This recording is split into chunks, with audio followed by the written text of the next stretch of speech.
ഒരു scallop design വരുന്ന bottom ചെയ്യുന്നതാട്ടോ ഇന്നത്തെ വീഡിയോയിൽ കാണിക്കുന്നത്.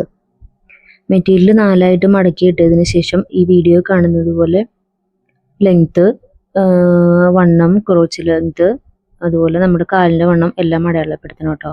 ലെങ്ത്ത് മാത്രം നമ്മൾ സ്കാലപ്പിന് വേണ്ടിയിട്ടുള്ളത് ഒരു 2 ഇഞ്ച് കുറച്ച്, 2 അല്ലെങ്കിൽ 1.5 എടുത്താലും മതി. 1.5 കുറച്ച് നമ്മൾ മാർക്ക് ചെയ്ത് കൊടുക്കണം. പിന്നെ ബാക്ക് ഇതേ വീഡിയോയിൽ കാണുന്നത് പോലെ 2 ഇഞ്ച് കൂട്ടിയിട്ടിട്ടാണ് നമ്മൾ ബാക്ക് പാർട്ട്, ഫ്രണ്ടിനേക്കാളും 2 ഇഞ്ച് കൂട്ടിയിട്ടിട്ടാണ് ബാക്ക് പാർട്ട് വെട്ടിയെടുക്കുന്നത്. അതിനുശേഷം ഞാൻ ക്യാൻവാസിലേക്ക് സ്കാലപ്പ് ഡിസൈൻ ചെയ്യാൻ പോവാണ്.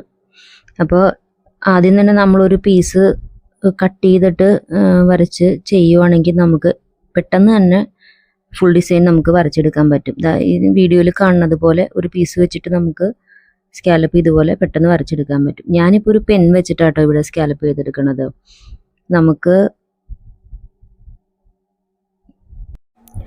നമ്മൾ വൈറ്റ് കളറുള്ള മെറ്റീരിയലോ അല്ലെങ്കിൽ ട്രാൻസ്പെറൻ്റ് ആയിട്ടുള്ള മെറ്റീരിയലോ ഒക്കെ നമ്മൾ ഹീറ്റ് ഇറേസർ മാർക്കറോ അല്ലെങ്കിൽ ലൈറ്റ് കളറുള്ള ചോക്കോ വെച്ചിട്ടാട്ടോ മാർക്ക് ചെയ്യാവുള്ളൂ. ഞാനിപ്പോൾ ഡാർക്ക് ഷെയ്ഡ് ആയതുകൊണ്ടാണ് പെൻ വെച്ച് മാർക്ക് ചെയ്തത്.